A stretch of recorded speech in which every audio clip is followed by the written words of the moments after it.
Hello दोस्तों, astro stock prediction में आपका स्वागत है। Good morning. आज है 9 अक्टूबर 2024, बुधवार का दिन, बैंक निफ्टी का एक्सपायरी का दिन।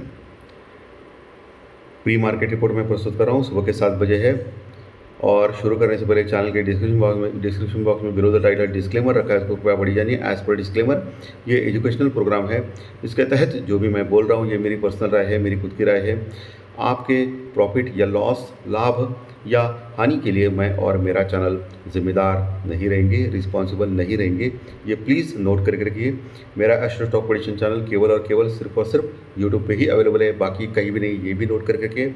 और किसी भी इन्वेस्टमेंट या ट्रेडिंग के पहले शेयर मार्केट में आप किसी अच्छे फाइनेंशियल एडवाइजर से कंसल्ट कर सकते हैं, एडवाइस ले सकते हैं, ताकि आपको लॉस ना हो। चलिए दोस्तों, शुरू करेंगे।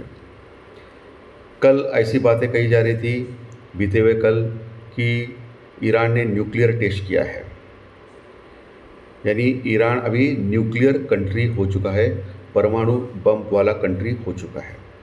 और इसकी वजह से इसराइल का जो प्रतिकार है वो ठंडा हो गया है, ऐसा मान रहे सब लोग। और इसीलिए ईरान और इसराइल के बीच में जो युद्ध अभी बढ़ने की आशंका थी वो थोड़ी ठंडी हो गई दोस्तों, क्योंकि अभी इसराइल 10 बार सोचेगा ईरान के ऊपर हमला करने का, ऐसा सभी लोगों का कहना है। जो स्पेशलिस्ट लोग हैं उनका कहना है कि अभी ईरान न्यूक्लियर साइट के ऊपर हमला नहीं कर सकता है, ऑयल डेपो के ऊपर भी हमला नहीं कर सकता है इसराइल ईरान के ऊपर। इसराइल ईरान के ऊपर न्यूक्लियर साइट या ऑयल डेपो के ऊपर हमला करने की ज़रूरत नहीं कर सकता है, क्योंकि अभी परमाणु बम वाला देश बन चुका है ईरान, ऐसा लोगों का कहना है। क्योंकि कल 4.5 रिश्टर सेल का एक भूकंप आ गया था ईरान में, और कहा जा रहा है ये भूकंप नहीं था, ये परमाणु बम का टेस्टिंग था। और इसी वजह से क्रूड ऑयल एकदम अचानक से गिरा दोस्तों। ये पॉजिटिव खबर थी पूरे वर्ल्ड मार्केट के लिए। $80 का क्रूड ऑयल अभी $78 के आसपास पहुंचा है।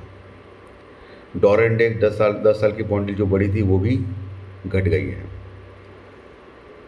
अमेरिकन मार्केट कल 124 124 पॉइंट प्लस में क्लोज हो गए, लेकिन आज सुबह डाउ फ्यूचर 40 पॉइंट यानी 40 पॉइंट माइनस में चल रहे हैं। यूरोपियन फ्यूचर भी फ्लैटिश टाइप दिखा रहे हैं। जापानीज़ मार्केट निकाय 400 पॉइंट बढ़ चुका है दोस्तों। ये कितना? 400 पॉइंट बढ़ चुका है, यानी मिक्स टू पॉजिटिव के संकेत सभी जगह से आ रहे हैं।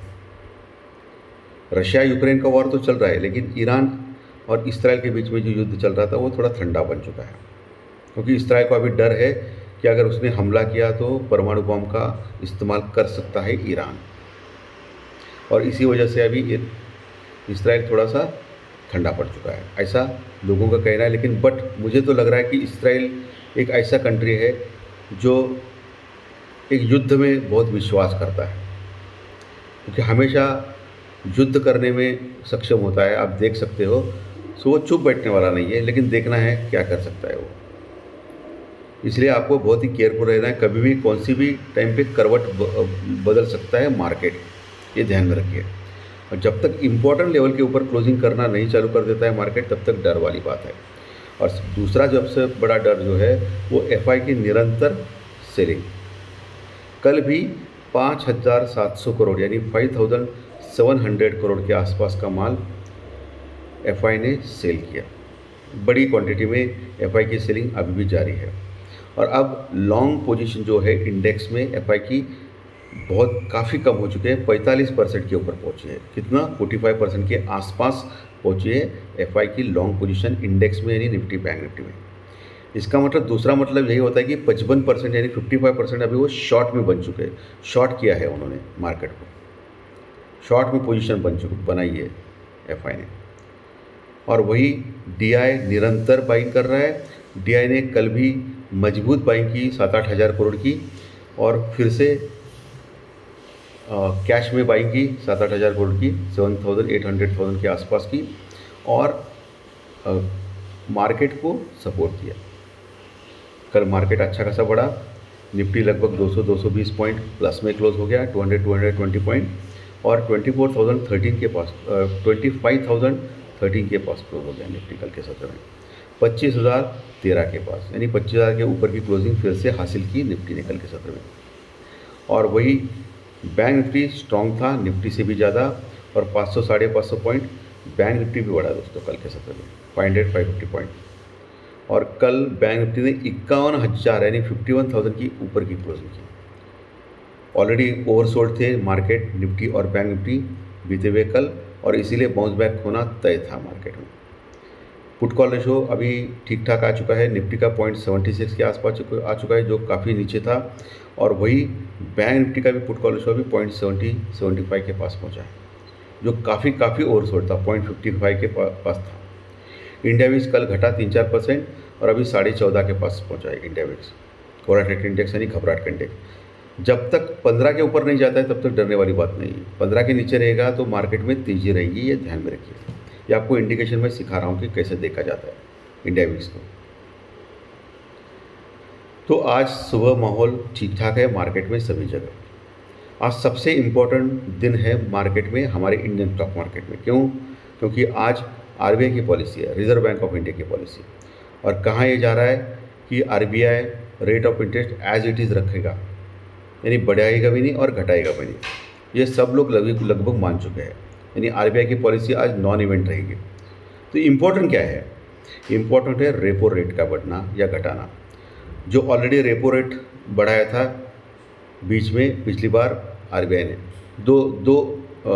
इसके पीछे, ओके, 2 ओकेजन के पीछे, तो अभी वो घटाएगा, इसके ऊपर वो ध्यान रखना है। और आरबीआई के जो गवर्नर है उनकी जो स्टेटमेंट है, उनकी जो स्पीच है वो इम्पोर्टेंट है आफ्टर आरबीआई पॉलिसी। तो आज भी मार्केट वोलेटाइल दोपहर के बाद हो सकता है, ये ध्यान में रखना है आपको, दोपहर 1-1:30 बजे के बाद, ओके। इसके ऊपर आपको फोकस करना है। आरबीआई की पॉलिसी बहुत ही इम्पोर्टेंट है आज के सत्र में। गिफ्ट निफ्टी 30-35 पॉइंट प्लस में दिखा रहा है, 30 से 35 पॉइंट प्लस में दिखा रहे गिफ्ट निफ्टी, यानी हल्का सा गैप अप ओपन होने जा रहा है गिफ्ट निफ्टी। इंपॉर्टेंट लेवल कौन से है जिसके ऊपर आपको ध्यान रखना है? इंपॉर्टेंट लेवल है 25,200, 250, 25,200, 250। इसके ऊपर जब तक नहीं जाता है निफ्टी तब तक ये डर हमेशा रहेगा नीचे गिरने का गिफ्ट मार्केट में। 25,200, 250 के ऊपर जाता है तो निफ्टी एक सस्टेनेबल मूव देगा टुवर्ड्स 25,000, 350, 400 के पास, 25,350, 25,400 के आसपास, ये आपको ध्यान में रखना है। नीचे 24,800, 850 ये इम्पोर्टेंट सपोर्ट का लेवल रहेगा निफ्टी में, 24,800, 850।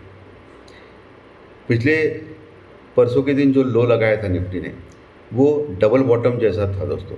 ऐसा कहा जा रहा है as per technical, double bottom लगाया निफ्टी ने। जब भी डबल बॉटम लगाता है ना तब उसके बाद ज़बरदस्त बाइंग आता है मार्केट में। तो मार्केट में उसके बाद 500 से 1000 पॉइंट रिकवरी आती है, ऐसा कहा जाता है। डबल बॉटम, डबल टॉप लगाने के बाद बहुत ज़ोरों से मार्केट गिरता है, ऐसा कहा जाता है एज पर टेक्निकल। और डबल बॉटम बनाने के बाद ज़बरदस्त ऊपर जाता है मार्केट, ऐसा कहा जाता है। निफ्टी में 2 दिन के पहले का जो लो लगाया था, लगभग 1 महीने पहले ही निफ्टी ने वो लो लगा चुका था, आपको जैसे मालूम है 25,800 के नीचे का, 24,800 के नीचे का। अभी फिर से वो 24,800 के नीचे का लो लगा चुका है, डबल बॉटम। तो ये डबल बॉटम है या नहीं ये कंफर्म होगा 25,200, 250 के ऊपर जब तक जाता नहीं निफ्टी तब तक ये कंफर्म नहीं हो सकता है। 25,200 के ऊपर गया तो ये कंफर्म हो जाएगा। तो नीचे 24,800, 850 एक स्ट्रॉन्ग सपोर्ट है निफ्टी के लिए, 24,800, 850। वही बैंक निफ्टी में कहा जाए तो 51,500 से लेकर 51,650, 51,500 से लेकर 51,650 ये एक बड़ा रेजिस्टेंस रुकआउट का लेवल रहेगा बैंक निफ्टी में ऊपर के लेवल पे। जब तक ये क्रॉस करके ऊपर नहीं जाता है तब तक bank Nifty sell on rise है, ये ध्यान में रखिए। और नीचे 50,000 का लेवल बहुत ही इंपॉर्टेंट है, 50,000 का लेवल तोड़ना नहीं चाहिए बैंक निफ्टी ने। 50,000 का लेवल तोड़ दिया तो बड़ी गिरावट के लिए बैंक निफ्टी फिर से तैयार होगा। स्टॉक्स कौन से महत्वपूर्ण है? रिलायंस इंडस्ट्री, जो परसों मैंने बोला था, कल आप देख चुके हैं रिलायंस इंडस्ट्रीज कितना चला है। फिर आज रिलायंस इंडस्ट्रीज के ऊपर आपको ध्यान रखना है, वो चलेगा या नहीं देखना पड़ेगा। बाद में स्टेट बैंक ऑफ इंडिया, ये स्टॉक के ऊपर भी आप ध्यान रख सकते हो, ओके। तो दोस्तों आज का विश्लेषण अच्छा लगा तो लाइक दबाइए, कमेंट बॉक्स में कमेंट लिखिए, और जो नए दर्शक पहली बार चैनल देख रहे हैं वो सब्सक्राइब बटन जरूर दबाएं ताकि आपको आने वाले सभी वीडियो सिर्फ और सिर्फ इसी चैनल के ऊपर, सिर्फ और सिर्फ यूट्यूब के ऊपर देखने मिलेंगे। धन्यवाद, फिर मिलेंगे आज शाम ज्योतिष शास्त्री प्रेडिक्शन कार्यक्रम में। Thank you very much.